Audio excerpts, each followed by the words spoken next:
back to Raidercast, covering your campus and community news here on Duo County Channel 2, Video on Demand. I'm Mariah Stearns. And I'm Jake Saylor. Thank you for joining us for this month's edition of Raidercast. We'll begin with our most recent news story. Lindsey Wilson College is off to a great fall semester. LWC recently welcomed back both new and old students to the AP White Columbia campus on Saturday, August 15th. More than 1,025 students will live in LWC residence halls for the 2015-2016 school year, with a total enrollment nearing 2,600 for the fifth consecutive year. According to the LWC Public Relations Office, LaFawn Nettles, LWC Director of Student Activities, who coordinated the majority of the orientation events on Move-In Weekend, said the purpose of the event is to, quote, meeting, greeting, making new friends, and building relationships. Nettles went on to say, quote, it's just about getting people out of their rooms, meeting people and making new friends so they don't feel homesick, unquote. Freshmen enter as the class of 2019 and were able to attend a kickoff ceremony held in Roberta D. Kramer Dining and Conference Center. At the ceremony, Vice President for Student Services and Enrollment Management, Dean Adams, told the freshmen that they are the members of the brightest and most academically decorated classes in the college's 112-year history. The LWC PR office reported Adams said, quote, we are expecting big things from you guys in the classroom, unquote. Adams continued with, quote, you guys are getting ready for a life-changing experience. You're going to be taught by incredibly caring and knowledgeable faculty. We're all entering into a partnership of teaching and learning, and I promise you, we're going to do our part. We just need you guys to do your part. In a few years, we'll all celebrate this partnership when you walk across the stage and earn your college degree, unquote.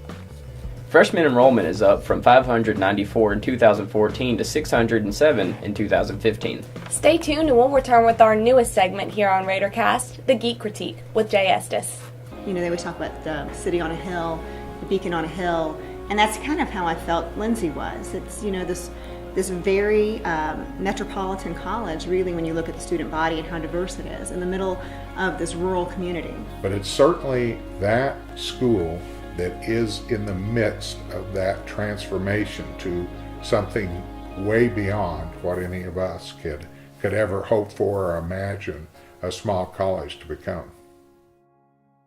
This is Geek Critique. I'm your geek, Jay Estes. Whether it's Star Wars vs. Star Trek or Wizards vs. Hobbits, I'm going to cover behind the scenes and the frontline news of everything geek, nerd, and super. Hero or villain, I don't judge. Ant-Man. Not a superhero that many people knew about in the Marvel Universe, but after the movie being released in mid-July to some surprisingly positive reviews, it has been accepted into the Marvel Cinematic Universe by fans and critics alike. To spare people from spoilers, Ant-Man is about a burglar named Scott Lang, armed with a super suit that has the ability to shrink in size but increase in strength. He helps Dr. Hank Pym, the designer of the suit, pull off a heist to save the world. In order to do this, Scott needs to channel his inner hero and forgive himself for his past. Starring Paul Rudd as Ant-Man, Michael Douglas as Dr. Hank Pym, and Corey Stoll as the villain Yellow Jacket, the movie is very loosely based on the comics of the same name. Even though the movie didn't do too bad by critics' standards, getting a 7.5 out of 10 on average, it's considered a flop to Marvel. Marvel movies, on average, make back what they spend in production on opening weekend. However, Ant-Man only made $58 million, only $3 million more than their lowest acclaimed film, The Incredible Hulk, which made a disappointing $55 million. However, it made up for its shortcomings on opening weekend by far surpassing the Fantastic Four reboot by Sony in the eyes of the audiences and critics. The reboot, led by a pretty impressive cast, only scored an average 1 out of 10 by the critics. Ouch. Sony, you should really loosen your grip on those movie rights. And now the critique. Personally, for me, there is no comparison. Ant-Man was exactly what the Marvel Universe needed. A funny tie-in film that not only warmed hearts, but introduced another character that everyone can love. However, it would do people well to know that the MCU is essentially another universe, because if it wasn't, Hank Pym would almost be a villain. As for the new Fantastic Four, I actually liked the old ones. The movies seemed like one big roundup, and while some can argue that for other Marvel movies, I have to say that the plotless scenes and pointless runarounds didn't leave me wanting more from this four. The Marvel Universe, even just the cinematic one, is vast and honestly kind of complicated. Did you know that The Incredible Hulk, Iron Man 2, and Thor all take place within the same week? Yeah, I sure hope Nick Fury and Agent Coulson got overtime that week. You become a problem I have to deal with. Contrary to your belief, you are not the center of my universe. Yeah, I get I it. have bigger problems than you in the Southwest region to deal with. Hit him. Obviously, Marvel movies set a pretty high bar, but what is it about this cinematic phenomenon that catches so many people? The heroes in tights? The special effects?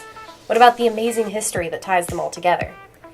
When going to these movies, a lot of people don't know much about the original history, so while I'd love to unravel it all, let's start with what at first seemed small.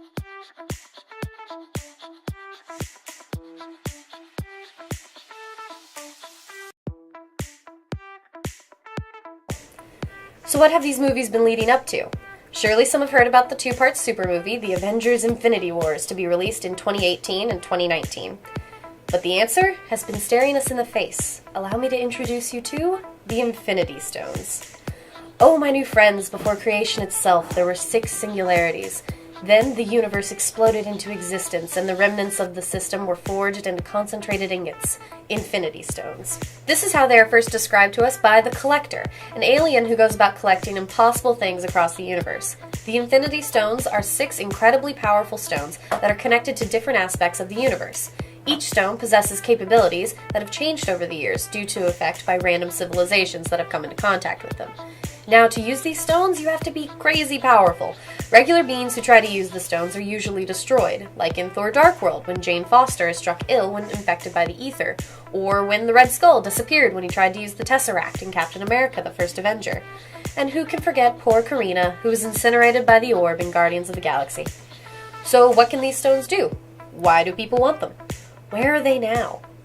The first stone we'll look at is the Space Stone. It's contained in a little blue cube everyone has come to know and love as the Tesseract. Yep, the power of the stone is contained inside the Tesseract, not the Tesseract itself. We first see this in Captain America being handled by the evil forces of Hydra. Its true power is theorized to be that it is able to transport beings anywhere in the universe. Yeah, the cube is a doorway to the other end of space, right? Doors open from both sides. But currently the Tesseract and the Infinity Stone within it are safe in Asgard. Next, we'll look at the Mind Stone. Now, before Avengers Age of Ultron, no one could have guessed that the Mind Stone was actually inside Loki's scepter, the same scepter he used to brainwash Hawkeye in the Avengers movie. The stone's power seems to lie in the matter of bending others to the will of the user of the stone, as well as increasing the intelligence of the one using it. However, the stone is in the possession of a new Avenger called the Vision. The next Infinity Stone, unlike others, has not appeared in solid form, the Reality Stone, which is contained in the liquid form of the ether. Being in this form allows anyone wanting to use the stone to absorb the ether, allowing them to have seemingly unmatched strength, power, and capabilities. We see the ether and its power in Thor: Dark World, where Jane Foster, the love of Thor, absorbs it into her body, becoming its host. The ether and the Reality Stone within it are safely with man known as the Collector, or so we can assume. His place kind of exploded in Guardians of the Galaxy. Finally, we have the Power Stone. This stone is protected inside an object known as the Orb. The stone is filled with unstable energy that, used at its maximum capacity, can obliterate entire planets. We see this Infinity Stone in Guardians of the Galaxy, being chased down by Ronan the Destroyer, who is hoping to use the stone to destroy an entire world known as Xandar. However, the Guardians of the Galaxy thwart that plan and give the stone to a protective force known as the Nova Corps. There are still 2 more stones that have yet to reveal themselves in the MCU, and that is the Soul and Time Stones, respectively. There's no telling where these stones will show up, but I'm sure we'll see them before we get to Avengers Infinity Wars. So while that's my time here on Geek Critique, be sure to stay away from roaming Chitauri and to keep an eye out for those stones. You never know who or what might be after them. Now I'll toss it at James McIntosh for theater news. I've been Jay Estes, your geek, and that was my critique.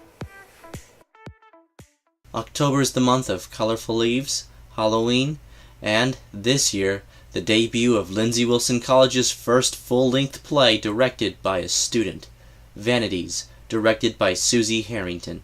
I think the overall, not theme of the play, but something that's really strong is change, and that things change over the course of their lives because they start out in the 60s. And then they go through to the 70s. So a lot of things happen in history and everything during that time. And so all these girls are experiencing all that change. And in the end, they're all totally different people. It reminds me of like experience through college, just coming here, being one person, and then leaving a totally different person.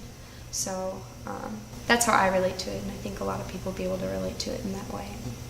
Robert Brock, assistant professor of theater at Lindsey Wilson College, is also excited about the play. Recalling faculty-approved student projects from his old school, he presented that idea to his students. Susie Harrington was the first one to take on that responsibility.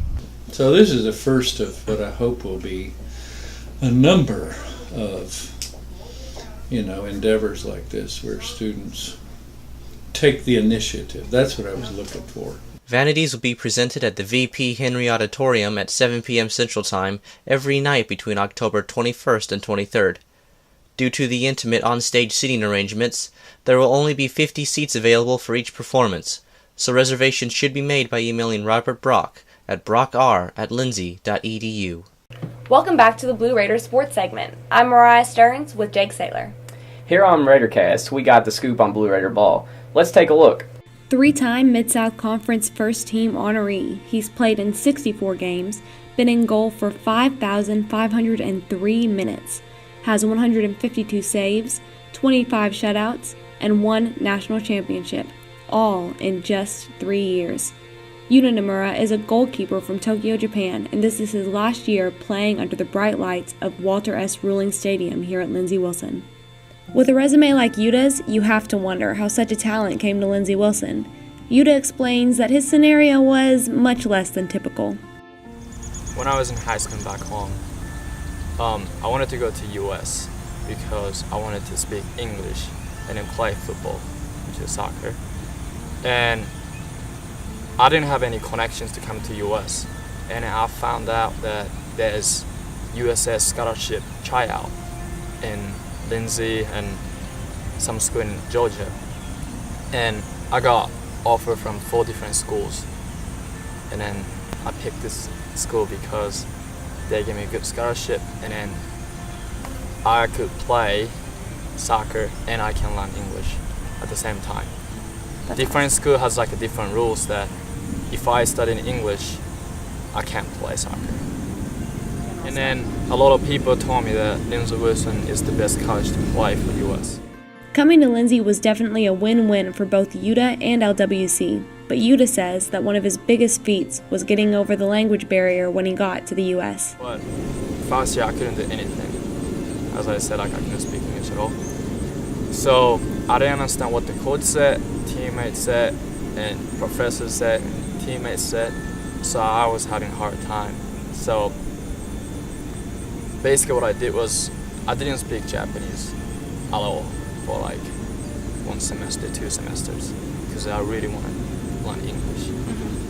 And after a year and a half, I kind of get used to speak English. Although Yuta, through help from friends, teammates, and mentors, got over the language barrier, it left him with a hard decision on whether or not to redshirt last year. To be honest, I didn't want to redshirt last year because I wanted to compete with different goalkeepers. But at the same time, as I said, I couldn't speak English at all. And then I failed a couple classes, so I couldn't graduate on time, and I knew it. But I wanted to play right before I graduate, so it was hard for me to decide, but I chose to be a redshirt.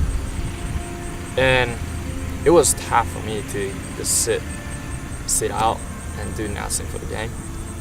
But it definitely helped me because I knew what's going to happen next summer, so I always focusing on next semester.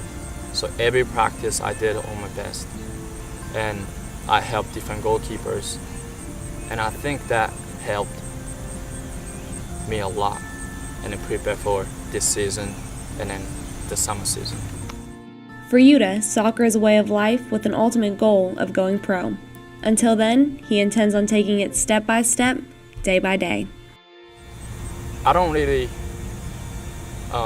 think about next year or 2 years later or 3 years later. I'm just playing right now for the team and for myself. So if I win national championship this year, that's gonna help me for sure. And then if we win national championship, I'm gonna think about next step. We'll keep you updated with feature stories each month in Blue Raider Sports. For more information on all Lindsey Wilson sports news, visit the Blue Raiders sports homepage at www.lindseyathletics.com. That will conclude this month's edition of Raidercast. We'll see you here on Duo County Channel 2, video on demand, and online at youtube.com/LWC Raidercast. We'll be here covering your campus and community news. Thanks for joining us. This has been Mariah Stearns with Jake Saylor. Have a great day.